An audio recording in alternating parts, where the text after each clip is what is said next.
Please. Just following up on your comments on education. Yes. I don't know the stats exactly, but the rise of homeschooling has been Yes. exponential in the last 20 years. Yes. It's a comment or a question, but I think that's a direct response to the issues that you're raising. No, I think it is. I think, and they do as well, if not better, provided they're also given some social interaction. I mean, so their own sports teams and the school districts are supposed to allow them to do that. And yet they learn way more than students do.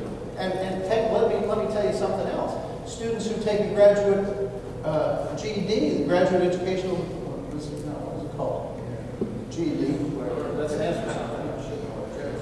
General education diploma. They do as well on the tests as kids who did 4 years of high school.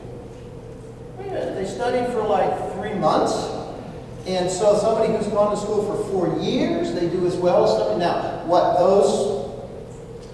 they do not do well in their careers. But that's largely because the reason they dropped out of high school in the first place is because they didn't have the social skills, the persistence, the ability to manage their lives, or whatever. But in terms of academics, so are we teaching kids the academics if we could do it in 3 months rather than 4 years? How about productivity?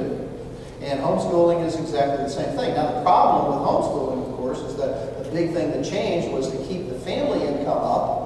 We now have 2 earner families versus 1, and the younger children cannot be, left at home. So the family has to basically pay for homeschooling by having one parent not be employed certainly at a level that a full-time job would require, so that they can be there, not just teaching the kids, but just being parents, so that their children can't be at home. So there is a penalty. It's almost like sending them to private school. We pay our school taxes, and we go to private school to get a good education. So we pay our school taxes, and we educate them at home, but the penalty is not so much money going out the door to a school. Money is reduced earnings for the family as a whole. So there's a huge penalty for homeschooling, and that's one reason perhaps why it hasn't caught on even further than it has. But you're right, many people are very disillusioned in the use, and not just people. I mean, how many students graduate from high school and want to go to college, particularly community colleges, which takes this stuff very seriously? They can't even get, most of them,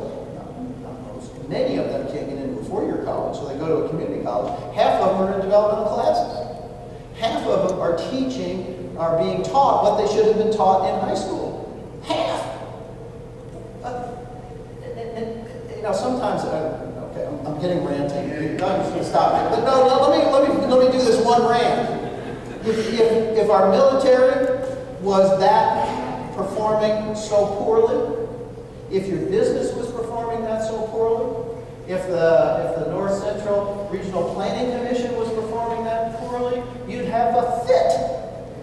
And so we have half the kids graduating from high schools in many school districts of the country who cannot qualify for college, and we go, oh, well. Does that tell you how much support education has? Does that tell you whether we're holding, we've got standards, we got the tests and stuff like that. They're still failing. We've had tests for 10 years, 12, 15 years. They're still failing. So we would be rethinking any system of government, of business, of military affairs, of anything that was performing on a consistent basis so obviously poorly. But why don't we jump up and down about school? I'm going to tell you my hypothesis. It's because it serves kids. We love our kids. The kids are not at the power center of the society. They don't vote, and they don't spend. Economic power and political power. So, we want to take care of them, but, come on now. Shouldn't $6,000 a year per student be enough? And less, perhaps, as government gets, and education starts getting squeezed? The private schools, typical private schools that are not going to the bank on this, they're not putting money into the Cayman Islands.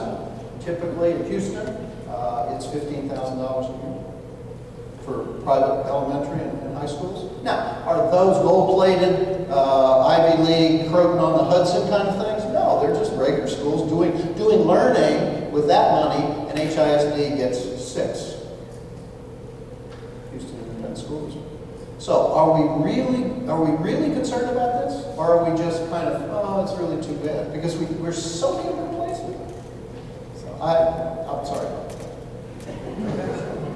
But is that, you have to think, put that level of performance in any other aspect of our society.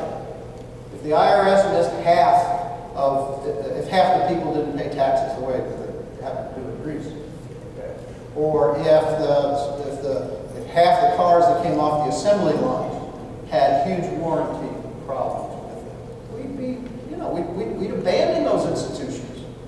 And yet we are prepared to accept an education system that seems to produce product that is not sufficient. And it's just a conundrum why we're so accepting. So slow me down, stop me before I start jumping up and down. Other questions?